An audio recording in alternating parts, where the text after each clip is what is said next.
All right, so in the background you can hear the coffee maker brewing. It's 5:02 a.m. on Wednesday, November 30th, 2022.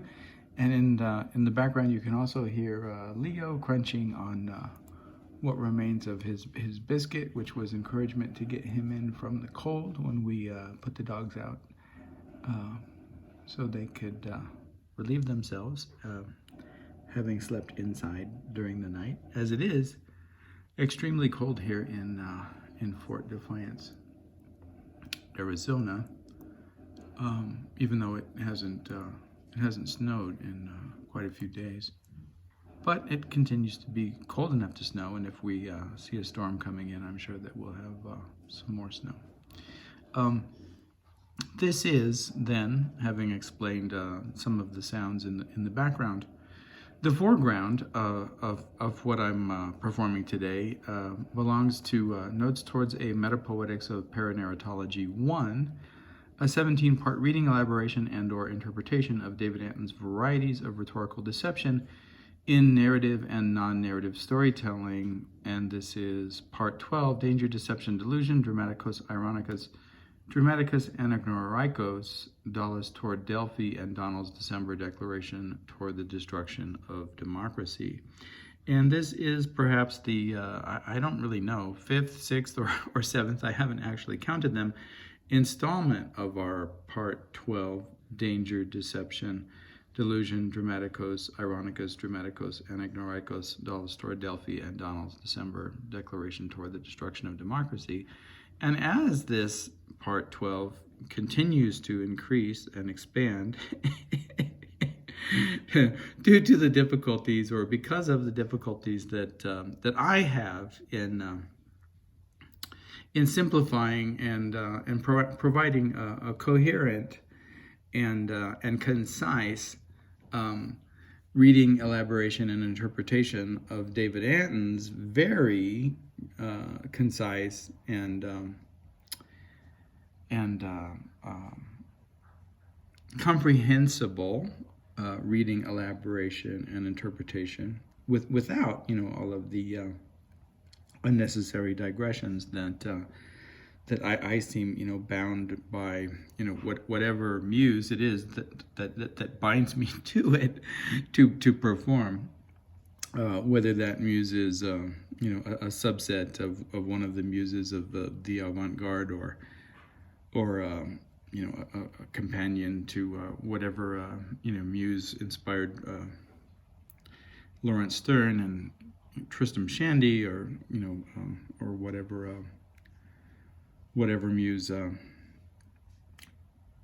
that might be, or even if it's not a muse, whatever impels me in that digressive direction, seems to be in a certain way. I've used this word before to describe other aspects of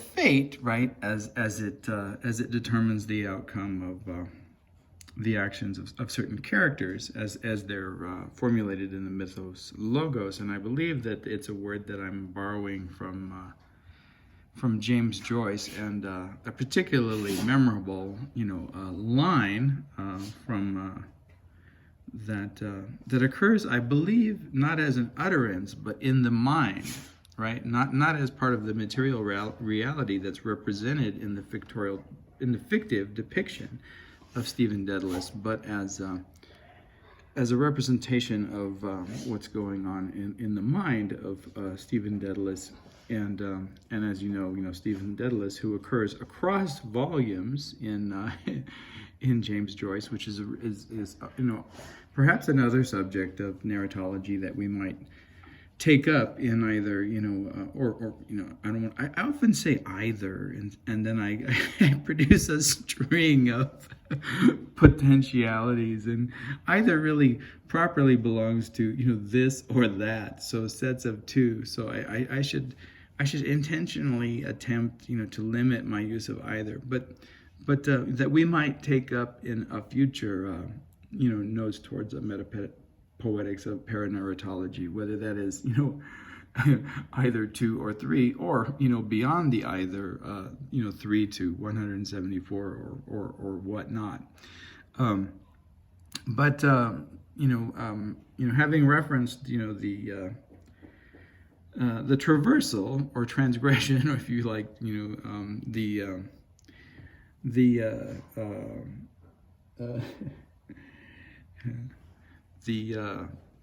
crossing, of such a fictive character, between volumes or among volumes or through volumes, as we see with the character of Stephen Dedalus, who appears in at least and perhaps arguably more, but at least 2 volumes of James Joyce's In a Portrait of the Artist as a Young Man, and in Ulysses. But this particular quote, is from Ulysses, and the word that I often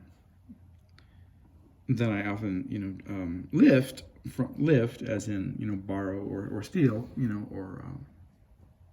or plagiarize or reference, right, or allude to, perhaps, if one wanted to be more generous in terms of the cross-pollination of literary reference, but is ineluctable, right? And just as these characters have these ineluctable fatalities, and one could say that the plot, in particularly in Sophocles' version of the Oedipus story, is driven by the ineluctability, right, of the fate of these characters, and their various attempts, to elude that ineluctability, and one could say, like, in a certain sense, in a sort of metaphenomenal, not metaphenomenological, but as metaphenomenon, the action of the plot and the elements of the constituent events that unfold, one could say, is a kind of a comedy of errors, or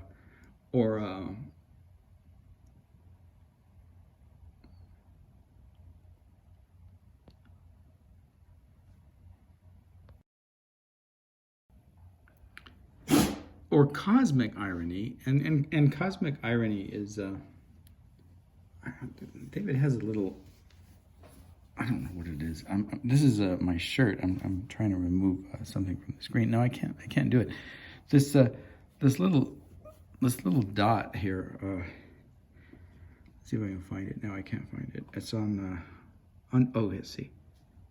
This little dot that's next to David's nose. I don't know if you can see that. That's an infidelity of my monitor. The screen on my monitor, and it doesn't belong to. There, now it's situated as like a little. Can you see it? Let's see if I can move David around and situate it. There it is. It's right. There it is on his cheek. There it is. I'm trying to get it on his nose. I can't remove that. I tried to remove it with. This is. I don't know if you can see. This is part of my shirt, and I tried to remove it from the screen, the monitor there, so that we have a better picture of David. I think I can lift him above it. But see, then there's another one over. I don't know if you can see this one. There's another one here. That's larger, and I'm gonna move him to a place on the screen that I was talking about cosmic irony, and I have to remember where I was on that. But the other day, Lori asked me, as I was performing one of these pieces, or there's the dot again. I can't seem to get away from it. Okay. Give him a better stage here. As I was performing, one of these pieces, which I guess, could be referred to as talk pieces. I'm not entirely sure that they are, but whatever they are, Lori had noted that there's another in Felicity. I'll see if I can get rid of this one. I don't know if you can see. There's another one on the screen in my reality over here, and I'm trying to get rid of some of this stuff. Some of these come off and some of them don't. So David's, may still be in a better position over here than he was before. I think he is. But Lori had asked me if I ever get tired of looking at David Antin, and I hadn't really thought about it that way, because I don't think about my David Antin as he appears here as a kind of talking head, that occupies the space of a stage that I'm observing. But I rather think of him as a performance tool, just like the use of the camera is, and I can move him around, and I can. In other words, I don't think of him as something I'm observing, but as a kind of puppet, I suppose, like the way that Eleanor's hand puppets, provide her with these sort of material representations of rhetorical gestures that are used, to create, if not a fictive voice, a fictive positionality. And I suppose it's because there are so many levels that are operating in my reading, elaboration, and interpretation of David's reading, elaboration, and interpretation of various readings and elaboration. Say that we go to Aristotle from there, of Aristotle's reading, elaboration, and interpretation, of Sophocles' reading and elaboration and interpretation of the story of Oedipus. And then if we go within the story of Oedipus, there might be a moment in that story in which there's a reading and elaboration and interpretation made by a character, right? For example, Creon, who we haven't really gotten to yet in terms of our narrating the story of Oedipus as it's told in Aristophanes, but we certainly will get to, and there's a point,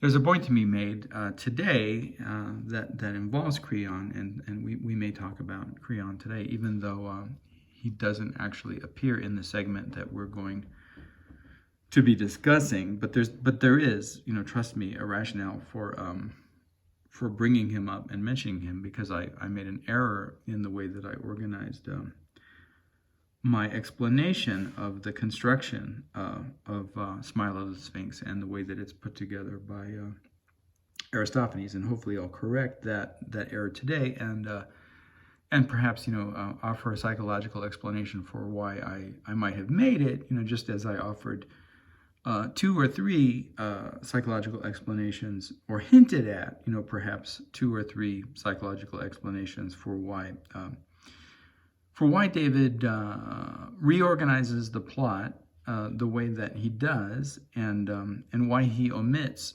certain sections of the plot, and you'll recall that explanation involved my analysis of the Smile of the Sphinx as providing an othisi, an analipsi, and an anavasi, for each of these 4 characters. And I'll talk about the way that I misremembered it, but I'll still argue the case. I'm going to stick with my initial argument that there is an othisi, an analipsi, and an anavasi for each of the characters, but I'm going to argue that but it doesn't occur in a sequentially bijective function. That is, it doesn't occur in the way that I had described it as Act 1 belonging to Tiresias, Act 2 belonging to entirely to Laius, Act 3 belonging entirely to the Sphinx, and Act 4 to Oedipus. And in fact, this is interesting. Your Apple ID is being used to sign in to a new device. This just popped up. And then it disappeared. So, I'm signing in. All right. Look at computer. So that's Lori in the background talking. That wasn't a hacker, but could have been, I suppose. but I have to remember that I'm within a few digressions that I have to close in order to get back, to where we were. But within that, we'll just ignore the discourse on the window opening up and the potential hacking, and focus on this. I opened this segment today so that we can compare where we are in, and I was gonna say something about the puppets first, so maybe I should close that digression.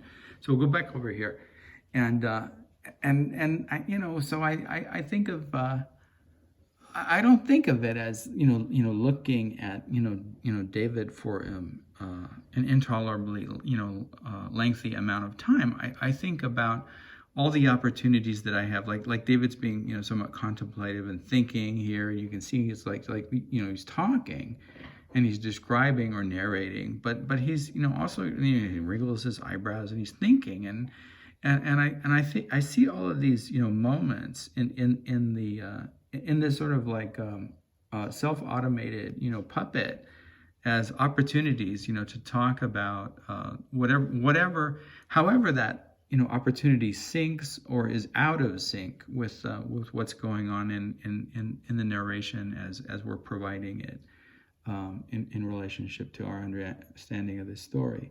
So that closes the do I ever get tired of looking at David Antin window. And then I guess there's certain aspect of utilizing a puppet as performance that relates to the idea of theater, and that's where perhaps a discursive domain opens up, where someone would say, well, you're just a talk. You're just performing a talk piece without a talking head. And I'd say, well, no, it's not. It's more than that, right? Because it's a puppet show, and then these arbitrary windows open up, and then sometimes we're making coffee, and we have all of this going on in the what could be regarded as extraneous background, but what I regard it as just another discursive domain, right? Or set of enclosing potentially fictional boxes in which readings and elaborations and interpretations from one domain are made through in across, like as a discourse as intercourse, right, in a certain sense, across dimensions of discourse and time and space and fictive realities, right? So the opening up of that box is interesting and funny and distracting in the way that being out of sync with the hand gestures that David makes, or his facial expressions, can be interesting and amusing, and it provides a kind of second by second or moment by moment opportunity to investigate this other interest that I have, which is in synchrony and confluence and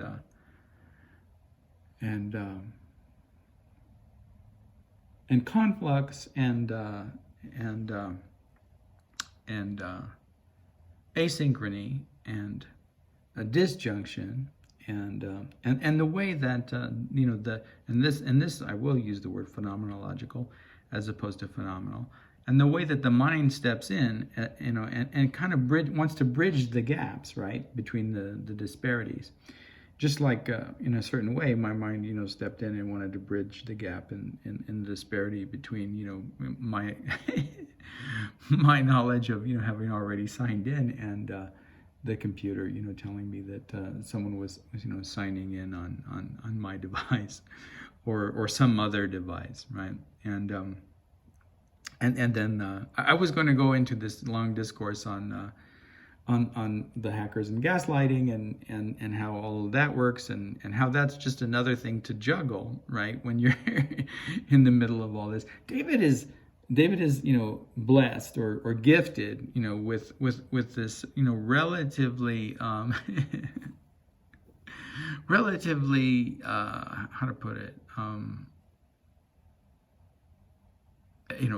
epiphenomenal free, or phenomena extraneous free, setting in which to perform as a talking head. Whereas, my puppet show, as I introduced it today, clearly, is not, free from all of that, and nor free from, the ethical responsibilities, right, that belong to the domain in which my reality is situated. For example, like if Fiverr yesterday was barking because of the puppy, and I let him go on, and I just continued with the discourse because I understood that his concern is for the puppy in the cold, or how that puppy is doing outside, and I have no way of without going to jail again, for rescuing the puppy from my neighbors. I'm not going to do that, within the next few weeks, but without doing that, I have no recourse, to providing, that living, sentient, thinking, and feeling being with shelter from the cold. And so there's really nothing that I can do, and I can, in some ways, I can relieve, Fiverr's anxiety by letting him outside. But there's nothing really Fiverr can do either, other than bark back at him and say, "Hey, I'm sorry that you're cold." But if dogs, say that kind of thing to one another, and I imagine they do. But if he really does need to go outside, then unlike David, I'm not free from that responsibility, and I have to negotiate that possibility as well. But I also, in filming and playing with the puppet, I think that it looks simple, right? And it looks like I'm just looking at, David and talking. But there's actually, really much more going on, because in paying attention, to all of what's going on here, and the way that that I hold the camera, and whether that's going to be funny, or or whether I'm going to wait for David, or whether I'm going to. And I have to be aware, right? When David reaches the end, and I have to loop him, right? When he reaches that moment where, if he were Super 8 film, that I would put him back into the circle as a loop, and that I we can't, and because it's digital, there may be a way that I could do it, but it would be much different than excuse me, than creating a Moebius strip in film, wouldn't it? What I would have to do is I would have to make the visual file, and then I would have to reverse it, right, as a file. And I can do that. I can flip it from left to right, and I can flip it upside down and stuff like that. But it's different than the way that it gets flipped as a loop, right, on a film reel. And so if he were film, I wouldn't be able to. If it were Super 8 film, I wouldn't be able to put him in a Moebius strip, but I can do something like that, with video. But I have to translate, and I'd have to analyze what that would look like, right? If you put conceptually, if I put David on a Moebius strip on film, and I couldn't use Super 8, I couldn't use the materiality of Super 8 for this phenomenon. We've already described why, because of the track, right? And it would jump the track. And I'm talking about this because when I get to the end, right, of this scene, I have to go back, and I just take the mouse and I move the cursor over here to the beginning, and we start him up again. And so there's this little bar at the bottom that represents time as a line, as a linear representation from this point that exists. Over here on the left side is the beginning with Michael Mercer, and over here on the right side as the ending, right? And whatever exists in between, as Aristotle would say, in the middle, right? And we know that it's the middle because it comes after the beginning and before the end, is Michael Mercer or David Antin talking. And then at the end we get the blue screen, and then that'll jump to an image of possibilities that I have for a new YouTube selection, which I don't want to make, right? So all of that I try to avoid by catching the image before it reaches the end, and taking the little cursor and moving it to the beginning of this representation of time as a as a line, as a linear, correspondence between the points that exist in time over here on the left side, and the ending that exists over here on the right side, right? And it's not even a line, because it doesn't go on forever. It's just a segment. It's a line segment, right? And is represented in this bar. So that's another thing that I have to keep track of. And you think, well, that's pretty easy, because that doesn't happen. How long is this piece? Well, if we step out of the rhetorical fiction in which do I really want to do that? In order to talk about, see, this is the problem. In order to talk about the representation of this segment of time, right? I have to step outside. I have to perform a parabasis in which, whoever I'm talking to right now in the audience, right, represents an audience, like as if I were on stage. And now I'm whether I'm the chorus or whether I'm contracting V through theta or whoever I am, narrating this with my little puppet, who represents David Antin, I actually have to step out of the entirety of the rhetorical fiction that provides the premise for Notes Toward a Metapoetics of Paranarratology 1, a 17-part reading, elaboration, and/or interpretation of David Antin's variety of rhetorical deception in narrative and non-narrative storytelling. Never mind part 12, or any of the parts, that either precede or follow part 12.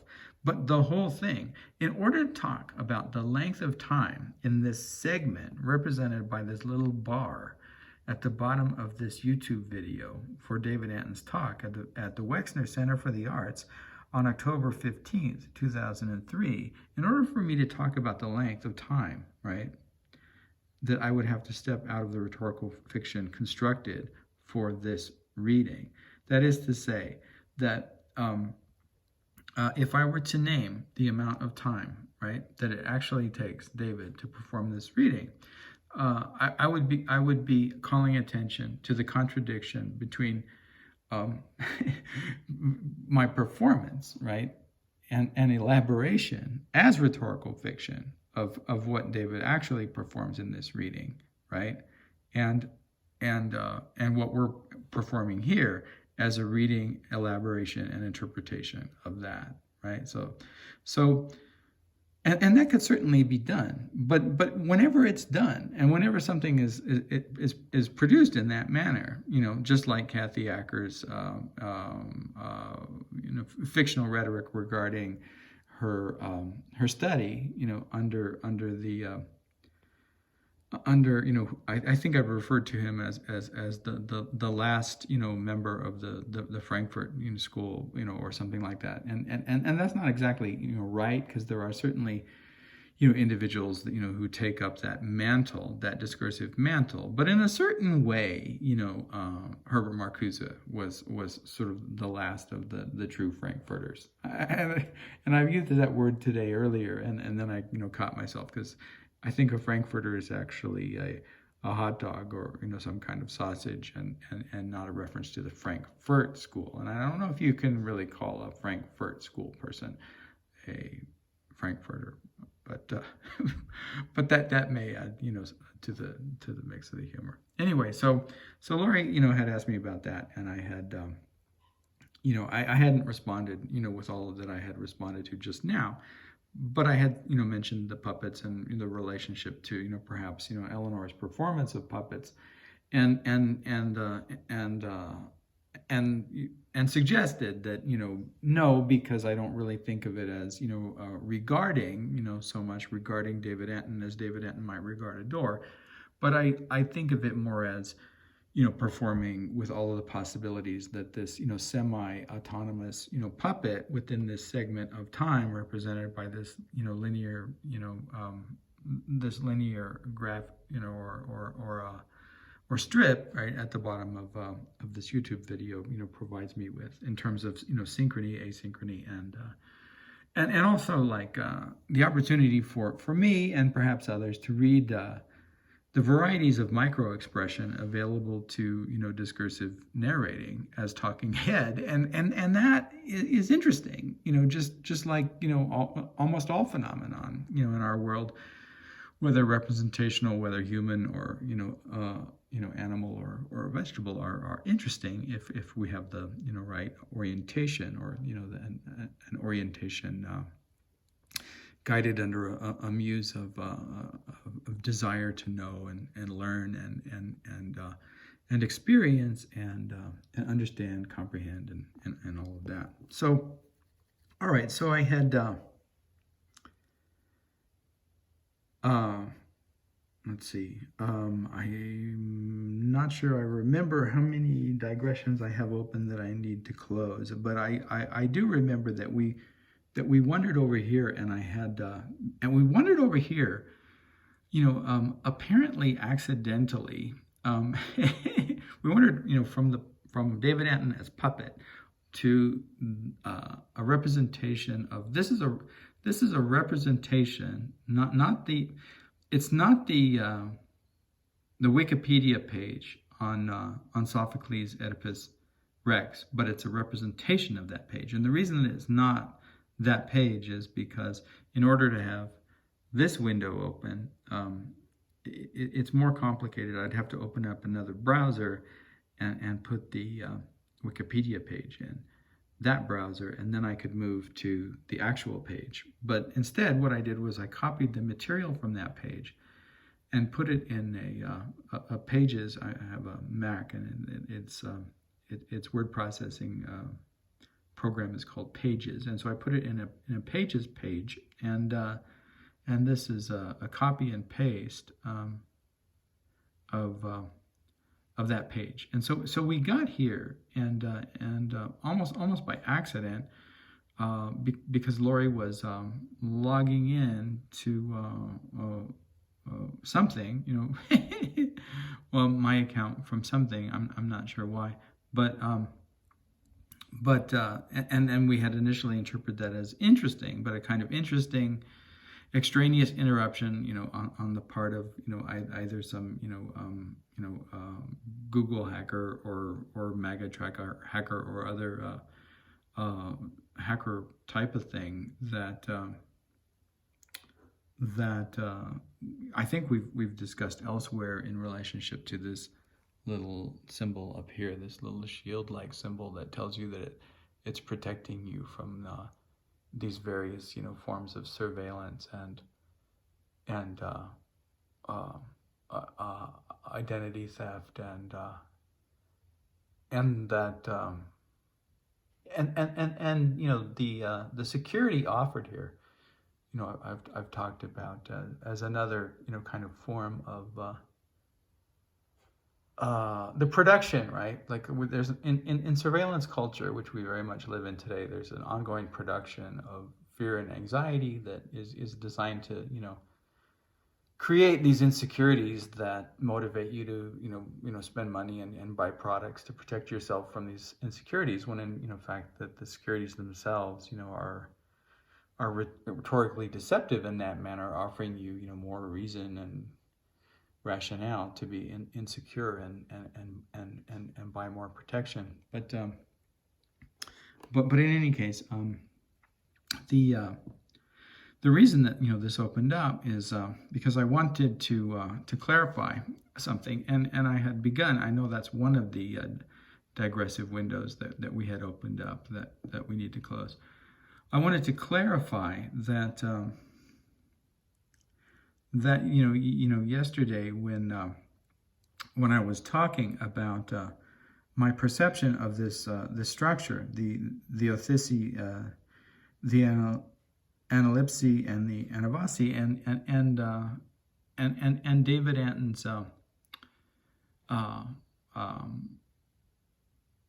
reorganization, right, and reification in a certain way of the plot and the narrative of the story. And the reification that he makes is a result of a number, right, a number of different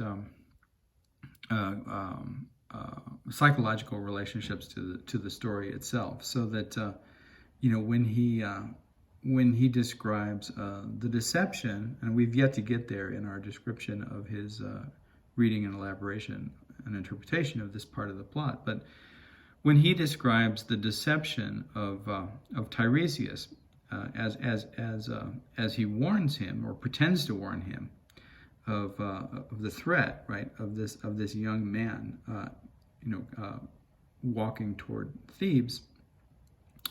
He leaves out a lot of Tiresias leaves out a lot of material,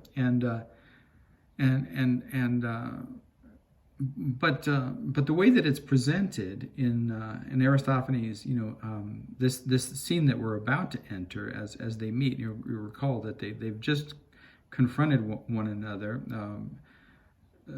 Tiresias has taken that walk to the palace, and they're looking at one another, and Tiresias is about to introduce his warning and his explanation of how this threat of this young man Oedipus, can be dealt with, by the king, by Laius, and David remembers the story as it's informed by his understanding of what occurs in Act 1, Scene 3. So this is his reading of Act 1, Scene 2, but it's informed by his memory of what actually occurs in Act 1, Scene 3, in which Tiresias, takes a similar journey to the lair and crag of the Sphinx, and engages the Sphinx in conversation. And then it's also informed by, and I had conflated all of this into Act 1, Scene 3, but it's not there, and I'll explain why I had conflated it, the psychological motivation for my conflation of it, but David, right? David's presentation of I'll go back to David because I don't know why I'm really focused on that, other than it's helping me to remember in a certain way where we are in the discourse, but my job isn't to be aided, my job isn't for my memory to be. Maybe I should write some of this down so that it's easier to remember, because it's not because I haven't read the material, or I'm just making it up, but it's because there are all of these levels, to be remembered. There's my reading, elaboration, and interpretation, of David Antin's reading and elaboration and interpretation, of Aristotle's reading and elaboration and interpretation, of Aristophanes' reading and elaboration and interpretation of the story of Oedipus. And it's complicated. And then, you throw in my predilection or aptitude, if you prefer, or ineluctable modality of the digression, then it becomes even more difficult, to keep track of the road towards the Tripleus Amoxitois. But in any case, I had been discussing the way that David's omissions, right, and conflations, or the way that he presents the unfolding of the story, and it, in part results, from his reading, perhaps, of Aristotle, and his inability to perceive, what I argued, was a structure that exists for each one of the characters, each of the four main characters in the story: the Othisi, the Analipsi, the Anavasi. I think the smile is familiar toward the end, and I think I need to go back. So that's our blue line, and then that's returning to a segment, somewhere in what Aristotle would define that exists, slightly beyond the beginning, and therefore I guess perhaps in the middle, but also so informed by his perhaps not recognizing the structure of the Thosisi, Analipsi, and Anavasi in the construction of Aristophanes' work, and I hinted that, this might be a result of like an orientation toward, kind of scientific learning and what belongs to Aristotle, as opposed to, the Hermetic secrets and mysteries of a more alchemical kind of understanding of the way that this story and this comedy is actually organized by Aristophanes, and in that respect, it's significantly different from the way that it's organized in Sophocles, right? Which is basically a detective story, in which the criminal and the detective turn out to be the same person, right? In a certain way, and I've also argued, that there's a kind of heterogeneity and complexity in the way that the perspective is drawn out, between these, four characters, as opposed to the singularity of the character and hero Oedipus. And in fact, right, you can notice that in the Aristophanes play is named The Smile of the Sphinx, and one could say, well, you're shifting the positionality from Oedipus to the Sphinx, and you say, yeah, but it's not even really the Sphinx, because it's the smile of the Sphinx, and that's fairly complicated already, because the smile of the Sphinx doesn't occur in the Sphinx's part, right? The act under which most of the Sphinx's part of the story is revealed, but rather occurs in the final dream of Tiresias moment, right? And so even that smile exists in the ontological domain of a dream, right? And as such, right? And perhaps, as we've been arguing, perhaps guided by the muse, if she is a muse of the Phoebe, and the inspirations that Tiresias receives within their Othisi, right? Which David would perhaps have said her Othisi or his Othisi, but we can say their Othisi. And so I think I made a comparison between, the singularity that's represented in Oedipus, and I think I compared it, to the singularity that, as much as I like and enjoy and admire, the work of the Wachowski sisters, the singularity that is presented in the figure of Neo is very much like, this sort of,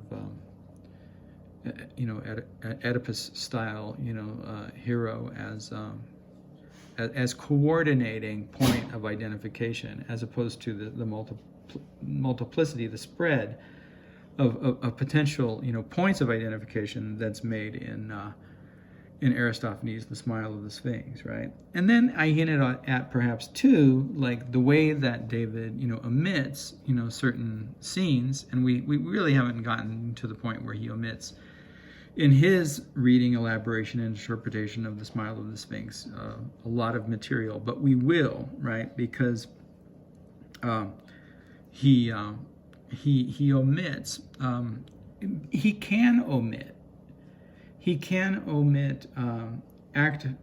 scene 1, act 4, and that's where this comes in. The comparison here, because scene 1, act 4 in Aristophanes, proceeds, but not by much. Scene 1, act 1 in Sophocles. And scene 1, act 1, Sophocles, it begins here. Oedipus, king of Thebes, sends his brother-in-law Creon to ask the advice of the oracle at Delphi concerning a plague ravaging things. Creon returns, okay? But in act 4 in Sophocles, and act 4 in Sophocles is the Anavasi of Tiresias, okay? Which I had, and this is where we were going with this discourse. I wanted to correct the error that I had made yesterday.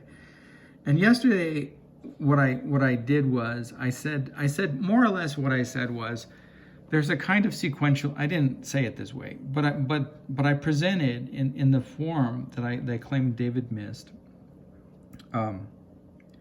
And I hinted, he may have missed it for various reasons, and I also perhaps hinted that he may have missed it because he's unfamiliar with, the Hermetic traditions and the mysteries and all of this, or just doesn't want to talk about that stuff because it's not part of the discursive domain in which he situates his rhetoric, and there may be another psychological characteristic in which that he might not even be aware of, but because there's an implicit argument in the way that this form, othisi, analipsi, and anavasi, is constructed in Aristophanes, that is, in a certain sense, an argument that relates to the divine feminine, that one could say that, David's failure to see it is in some ways like a psychological repression of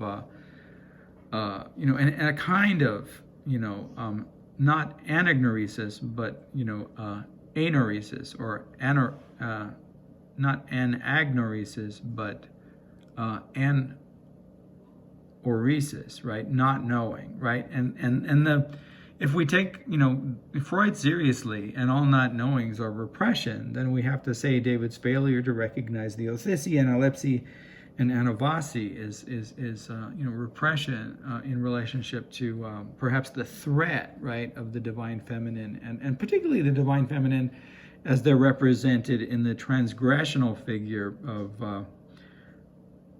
the gender and sexually transgressive figure Tiresias, as well as the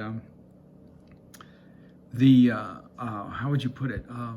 The humanistically, transgressive figure of the Sphinx that carries elements of the sacred and divine, into the domain of animality, right? In the form of her body and her function in a certain way, as the guardian of this world outside, right? Like the literal wild that exists outside of the domestic confines of the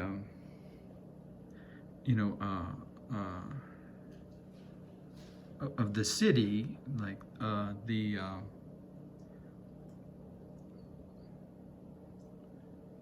protected space, the protected human space of Thebes itself, right?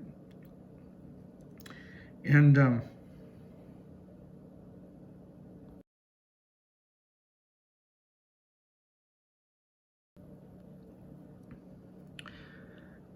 so in yesterday, in performing all of that, and in arguing, how it is that David's various reifications of the story, right, and this this kind of myth or illusion, this illusion of there being a bijective function as a relationship between the constituent elements that are constituted by the plot, as it unfolds in Aristophanes, can possibly be articulated, or paraphrased as story, that one could follow in a similarly, one-to-one manner, or that this is the way that stories are told, and so. So in doing so, and I think this is an interesting psychological function, in describing the way that attempting to describe why it is that David Antin perhaps omits some of the elements as they occur in Aristophanes' telling, and why he reorganizes them, and how he remembers the deception and claims that it's a deception even before we get to that point in Act 1, Scene 3, the actual Act 1, Scene 3, not as I constituted it yesterday in my error, but in that scene, and then in Act 4, Scene 1, which, and here's the point here, which precedes this, right? So in Act 1, Scene 1, or I said I'm sorry, I'm saying it wrong again. In Act 4, Scene 1, in the Aristophanes, right? But prior to the return of Creon returns, right? Creon returns to report that the plague, this is from Wikipedia, is the result of a religious pollution, la la la la. But in Aristophanes, in Act 4, Scene 1, which yesterday I described as occurring, or at least I described the anavasi of Tiresias occurring in Act 1, Scene 3, which was a mistake, an error. It actually occurs in Act 4, Scene 1. And in this scene, Creon ventures to Tiresias and requests that Tiresias aid him in misrepresenting the truth to Laius, and then that plays out in all kinds of comical ways. But Creon in this scene, in Act 4, Scene 1, has a conversation with Tiresias and does conspire with Tiresias, unlike in Sophocles' version, right here, in which he's accused of conspiring against him. But what's interesting is that he doesn't conspire against Oedipus, in terms of it's not a political conspiracy, but it's a conspiracy of information and knowledge, keeping from him. Because what he finds out, from the oracle, is he finds out all of the truth. And in Sophocles, he only finds out a part of the truth. In Sophocles, he finds out that, here, it says it right here, that it's a result of a religious pollution, since the murderer of the former king Laius has never been caught. But the oracle actually, or at least in Aristophanes' version, tells Creon, the whole story. And Creon knows, right? Creon knows that Oedipus is responsible. But finding out, and this occurs, and so this for us here in our telling is a prolepsis. But I need to tell it now because I need to justify my error and explain, perhaps why I created this error. All right, and I'm sticking with this argument that there's still an othisi, an analepsy, and an anavasi for each of the four characters, but I'm just arguing now that they're not presented in a sequential order, like A, 1, 2, 3, B, 1, 2, 3, C, 1, 2, 3, 4, 1, 2, 3. So it's not, in that sense, like a sonnet that can be divided up into these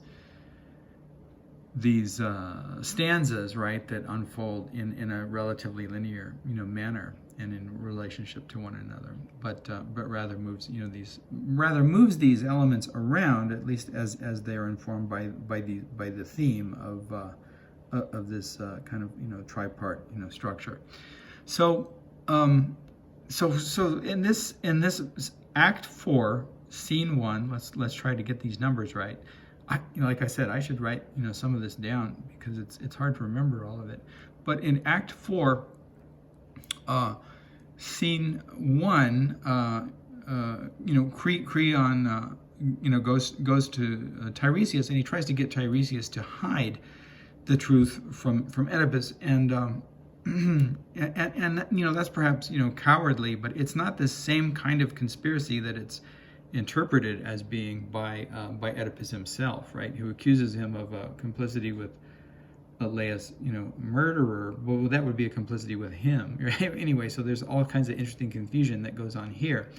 But what he asks Tiresias to do is please don't tell, because he's aware, because he got the information from the oracle, right, at Delphi, and he says, please don't tell our king that he's responsible for the religious pollution and is the source of this contamination. He's like a good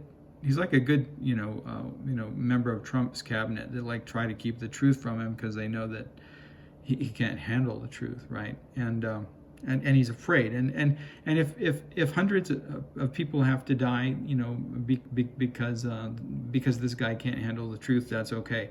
Or if thousands, or in the case of the COVID virus, or if millions of people have to die because this guy can't handle the truth, that's okay. And that's the source of the conspiracy right there. So Creon tells Tiresias, please don't reveal, the truth to Oedipus. If he asks about, what the source of the plague is, steer him, some other way. And that scene doesn't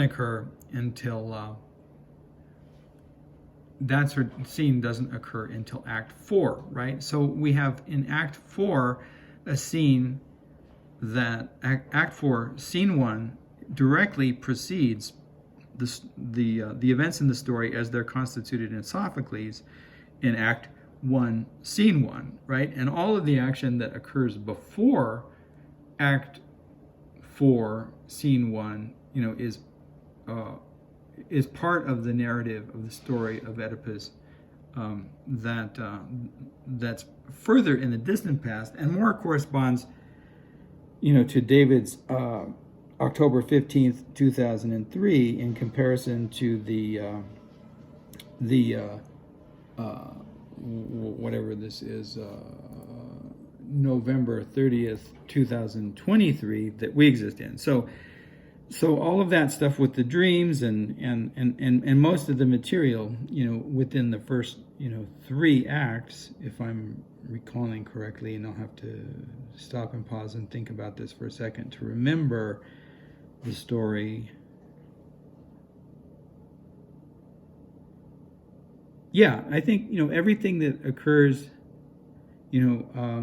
up until Act 4, Scene 1, exists, closer in time to, comparatively to this October 15th, 2003 than to our November 30th, 2023. And then you could say that in Act 4, Scene 1, we're somewhere in November. We're somewhere in, what David misfuture remembers as Donald's December declaration toward the destruction of democracy in America. But as we approach December, now we're more in, that idea of a December declaration towards the destruction of democracy in America, right? Okay, so now, now that I've explained all of that, I think I can leave the representation of the Wikia page behind and go back to this image of David and the way that we're utilizing him to explore some of the relationships of this narrative and the possibilities that open up in disjunctions and confluences of the way that his movements perform and enhance our ability to tell this story. So what I had argued and misrepresented was, and I'm going to stick with this. That there is a structure, for each one of the characters, and those characters are Tiresias, Laius, the Sphinx, and Oedipus. And there is a structure for each one of the characters that involves a movement of a kind of from not necessarily the same kind of from the not knowing to the not knowing, but rather it's a movement of self-understanding, and it's motivated, initially, more or less, for each one of the characters, with an othisi that's represented by some kind of dream, and then an analepsy, which is an undertaking, which is represented as some kind of crossroads, and then the third part of the self-understanding for each one of the characters, an anavasi, which is an ascent, or a climbing, or some kind of transformation, and gnosis, right? And that is represented as a kind of self-understanding and as healing, and under the guidance of if we wanted to posit a muse for it, we would posit the muse Panacea. And if we wanted to posit a muse for the othisi, it would either be, Phoebe for Tiresias and the Sphinx, or it would be Morpheus because of the deceptive element of the dream for Oedipus and Laius. And if we wanted to posit a muse of the crossroads, it would of course be, Hecate. All right, so what I had argued was that there was a kind of like bijective linear function in relationship both to the elements and to the unfolding of the elements in a linear sequence in time for each of the acts and the characters represented by those acts. So in other words, so that I had misrepresented it in this manner, and I looked it up. I looked because we're in the process of packing up all of our things, and I had to unpack a box and dig out my copy. I had to dig out my copy of The Smile of the Sphinx and look it up because I felt that something was wrong with the way that I was organizing the plot, and it couldn't be as simple and direct as this this unfolding one-to-one correspondence of othisi, analepsy, anavasi, othisi, analepsy, anavasi, othisi, analepsy, anavasi, othisi, analepsy, anavasi. And it turned out that it wasn't, because in Act 1 of the in Act 1 of the Smile of the Sphinx, okay, the Scene 1 is Tiresias's dream, as I had remembered, and then but Scene 2 does not combine Tiresias's undertaking and discussion and warning of the future events of the story, as he directs it to Creon, and then it does not combine that, like with his discussion with Creon and his discussion with the Sphinx, which is how I had misremembered it, right? And but rather like that those are two separate scenes, right? And so that is Act 1, and there still are those three scenes, but they're divided between the three dreams in Scene 1. And then in Scene 2, the encounter with Creon, and in Scene 3, the encounter with the Sphinx.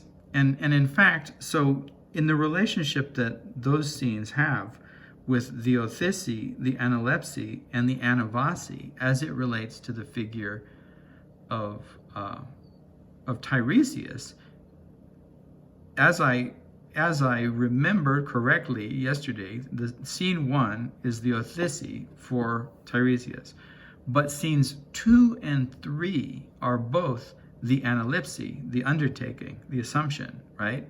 And then the anavasi, the ascent, and the self-understanding, the gnosis, and the transformation, the ascension, and panacea for Tiresias doesn't occur until Act 4, Scene 1, right, in his encounter with Creon. And the reason that it occurs there is because Creon asks Tiresias to perform another deception. But over the course of the years, between, what is analogously, October 15th, 2003, when, perhaps, and I'm not saying that Tiresias had the dream in that time, but analogously, to the amount of time that elapses between that date and our date here, November 30th, 2023, roughly, more or less, Donald's December Declaration toward the Destruction of Democracy in America.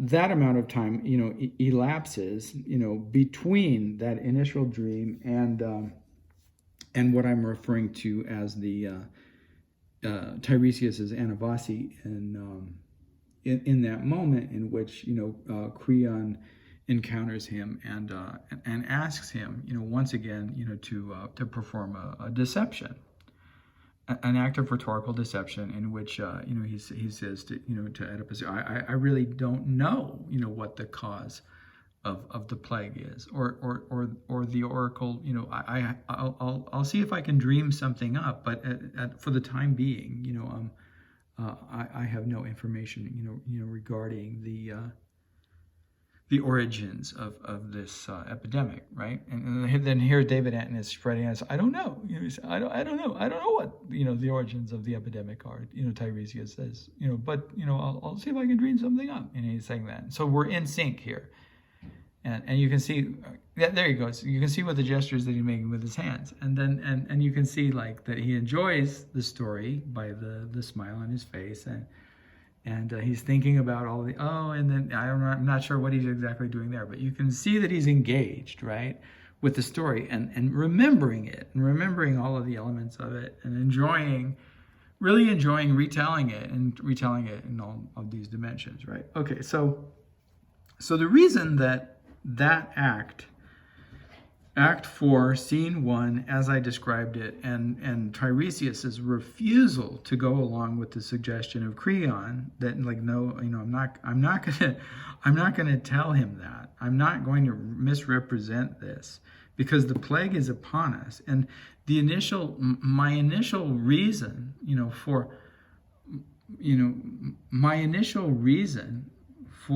misrepresenting, right? Misrepresenting the story as it was revealed to me in the three dreams. He tells Creon, he says, the reason that I used rhetorical deception, when I talked to Laius, and deceived him in the way that I deceived him in my warning.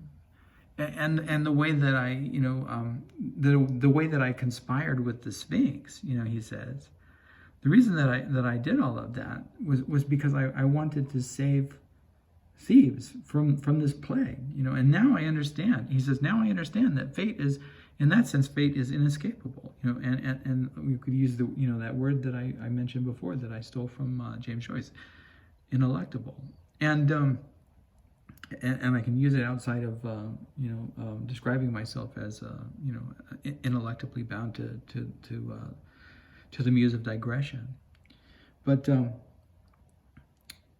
he says no, and in the refusal, right to perform the act of rhetorical deception and to lie for this purpose, and understanding that his lies got him essentially nowhere, right? And that the plot was played itself out in spite of all of the best efforts of mice and men, or whatever the line is from a different Shakespearean reference. We're still in the situation that we try to avoid in the first place. So and what you're suggesting, what you're suggesting, Tiresias says to Creon, is only going to make things worse. And we don't need stories about Lysol and how this plague is going to go away if we just ignore it, because in the summertime the temperature is going to take care of it, and maybe we just inject ourselves with bleach, that everything will be okay, and this ridiculous stuff. No, I can't do that, he says, and that's precisely why it's an avasi, it's a climbing, it's a mounting, it's a self-understanding, it's a transformation, it's gnosis for the character of Tiresias. But what I had misremembered was I had somehow misremembered that this occurs in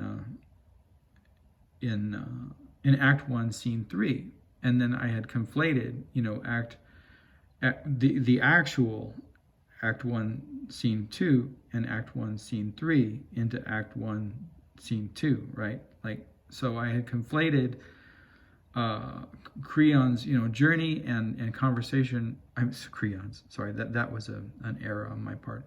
I had conflated Tiresias' conversation, journey and conversation with Laius, and Tiresias' journey and conversation with the Sphinx. I had conflated all that into, or collapsed all of it into Act 1, Scene 2, and it's actually Act 1, Scene 2 for his conversation, journey and conversation to Laius, and then Act 1, Scene 3 for his journey and conversation with the Sphinx. But I'm sticking with this. I'm sticking with the fact that there is an othisi, an analepsy, and an anavasi for each one of the characters. And I know, I looked it up today. Like I said, I dug it out of the box that it was packed in, which was, not as easy as it sounds, because I have a number of boxes, and even though my library is extraordinarily small, tiny, really, compared to what it once was, but nevertheless it still fills 4 boxes, and I had labeled each one of the boxes books, so I think we're reaching the end again, or perhaps I need to worry about that screen. Yeah, I'll go back to some part of the beginning. In any case, I couldn't have confused it with one of the boxes of pottery or kitchen supplies, or candles, or whatnot, because I had labeled them all. But I certainly didn't label them like books, classical mythology and drama, or narrative or story, so I was able to to get out and thinking about sort of ruminating on the possibility of there being an error. I was able to perceive it and make the correction, and then that leads me to an explanation of why I might have made the error in the first place. And again, it kind of comes back to this idea of like a bijective function that's both a representation of an itemized correspondence between the elements in one set and the elements in another set, and in this case also like a repetition of the exact sequence in which those elements are established, right? So I was right, or I'm still arguing that my reading of it is right, that there is an othisi, an analepsy, and an anavasi for each one of these characters. There's no question that each one of these characters is represented in the material elements of the drama. But you have to interpret, you have to read into and interpret the fact that there is an othisi, an analepsy, and an anavasi for each of the characters.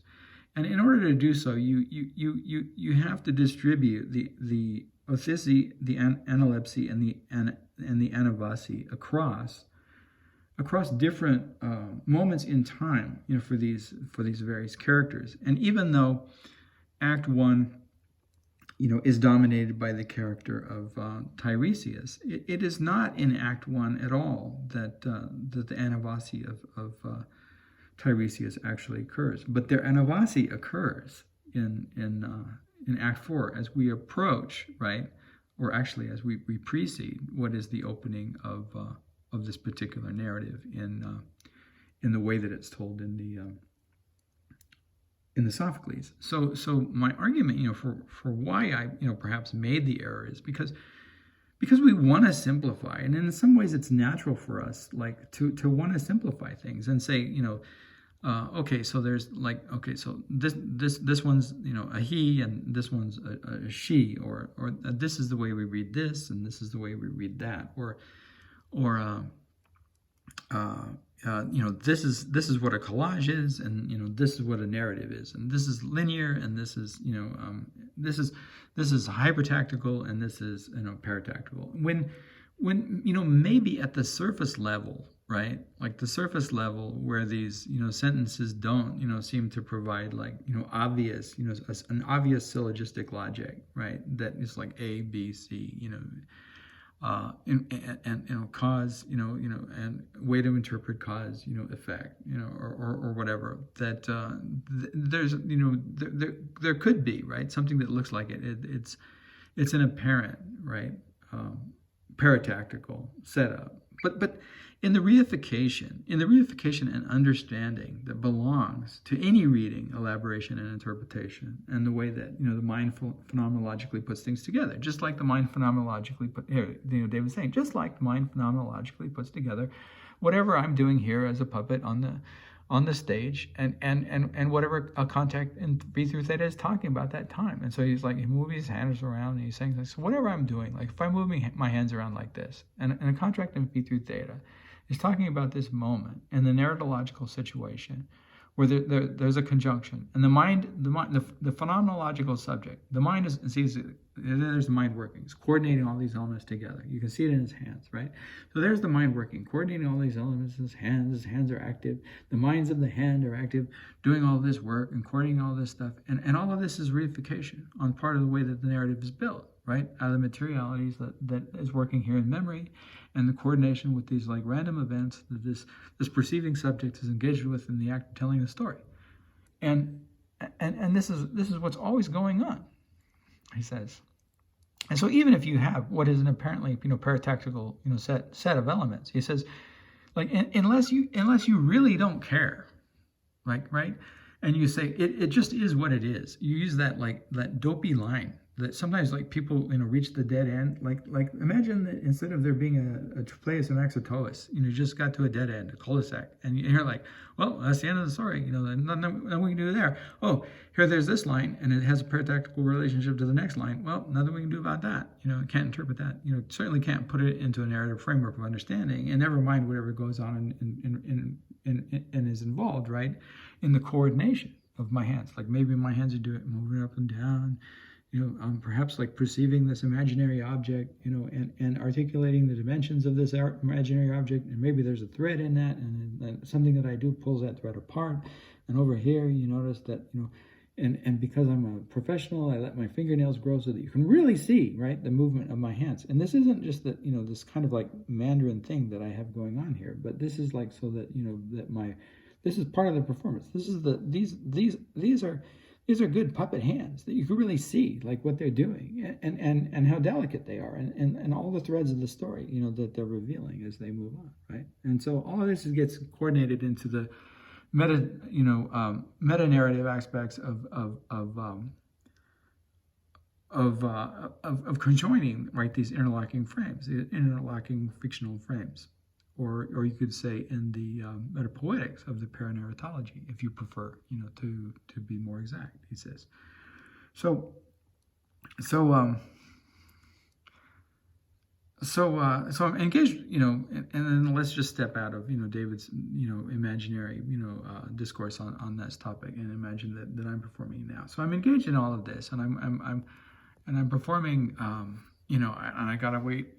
I got to wait until David. Sometimes I wait, until David makes a motion that is, relevant to what we're about, to discuss. And sometimes we make a comparison between what seems like a lack of fit between, his mannerisms or expressions and where we are, and then we can talk about the asynchrony of all of that and allow that to enter into it.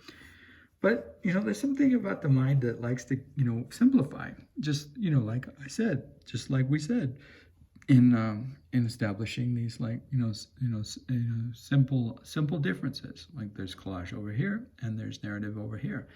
There's parataxis over here, and there's hypotaxis over here. There's storytelling over here, and there's,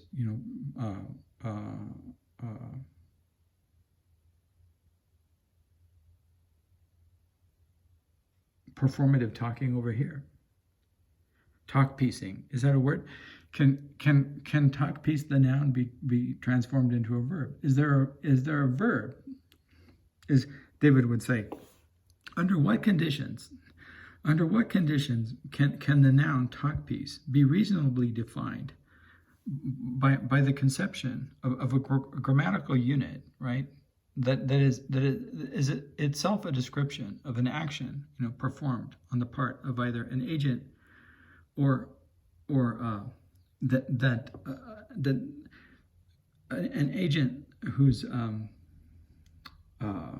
autonomy, right, allows a sequence of unfolding events in the domain in which it exists, either as a fictional representation of reality, or reality itself, or as a series of ideas, right, that are produced by a similar agent. In other words, he's saying like, what he's really saying is that verbs define actions as they exist in the world, or thoughts, right? you can say like he was thinking. Well, he wasn't really doing anything, so it's not an action, but thinking is still a verb, right? What action is he engaged in? Well, he's thinking, right? He thinks, right? That's a verb. So, everything that has to do with like, inner speech is. So he describes the conditions under which this particular definition of a verb might be met, and then he asks so what unit what unit can we imagine might result if into this set that defines this idea of verb we introduce the term talk piece. And what he's saying is, basically, what would talk piece look like if it conformed to this definition that we've provided for what is a verb? And another way of saying that is, how do you? It's not asking the question, how do you make talk piece into a verb, but how do you? So what is talk piecing? I guess would be the question, but it's not really a question. It's